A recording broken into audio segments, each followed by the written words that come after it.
Hello, I'm going to talk to you today about the Renaissance. On the exam, they will often refer to this period as roughly the time period 1500 around up to about 700. When we look at the Renaissance, they're going to be considering now, have things changed from the Middle Ages or are they staying the same? On the exam paper, they may use the words change or continuity. So change means that things are different. So what is different by the Renaissance compared to the Middle Ages? And continuity, what has stayed the same? These 4 mark questions could either say, explain one way that things were either similar or different. So these are important words to know, change and continuity and similarities and differences. One of the reasons why there was some change in medical knowledge is that there are the breakthroughs of key people like Harvey and Vesalius. Remember that Harvey said that the heart acted like a pump? And Vesalius gave good, clear examples where Galen was wrong with things like the ribs, the jaw, and generally started investigating parts of the valves and the veins. One of the reasons why knowledge has improved so much is there's been more dissection. In addition to that as well, there's more encouragement by people like Sydenham and humanists to look at more scientific ways and therefore to observe the body more. The printing press has helped to share ideas more, and there's more development of, although they're not powerful, microscopes which can allow them to see small things. And this is where you start seeing ideas of things like the tiny animals, the little molecules which exist. And the existence of the Royal Society is helping to share these ideas out. So these are all examples about why knowledge improves at this time. Although knowledge improves, although they know lots of things, they don't still really know what they can do with this knowledge, and they don't know how to treat the body. So therefore treatments do generally stay the same. So people still kind of think, well, we need to figure out ways of treating the miasma, and we need to think about ways of treating the balancing the humus. So they continue with a lot of the medieval methods of preventing miasma and treating miasma by cleaning the air and balancing the humus through things like bloodletting still. And they still continue to use herbal remedies.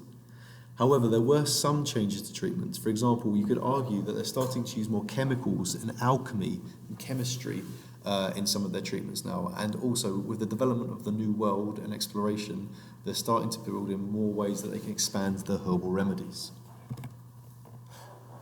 Now, because society was becoming more secular, you can argue that there are changes in hospitals at this time period. Because of the dissolution of the monasteries, this means that all of the hospitals which were attached to these monasteries began to disappear, so the number of hospitals reduced into the Renaissance. When they started to be rebuilt, they were mainly funded by charities, not by religious organisations. They began to take in a much wider range of patients than they previously had done before, and in some cases they had physicians, and even in exceptional circumstances they also had apothecaries on site, so they were actually being treated by medical professionals rather than monks and nuns. In the past, in the Middle Ages or the medieval period, they'd had plague and pox houses. They'd had leper houses or laser houses, but as we move into the Renaissance period, they now have more specialist care, which includes the plague and pox houses. Although we can argue there is an increase in the amount of hospitals there, there's still an air of continuity here in that many poor people are still cared for at their home.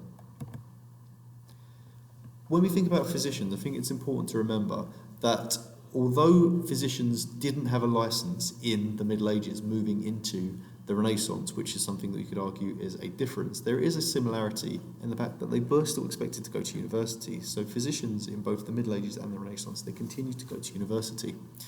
One thing which starts to emerge in this time period is that you do have some unlicensed doctors who are called quack doctors, and they were generally prescribing their own medicines and without licenses. Something else that you need to consider is how is the Great Plague of the Renaissance different to the Black Death of the Middle Ages? You can argue there's much more efficient government responses with quarantining, and in addition to this as well, you can argue that the government is slightly better in terms of telling people to isolate and clearing their dead away. However, there is still evidence that people were praying and were superstitious, looking at the planet still as an explanation of why it happened. So although there were changes in the government responses, there were still some similarities in the beliefs. People were still making fires, for example, because they believed in miasma.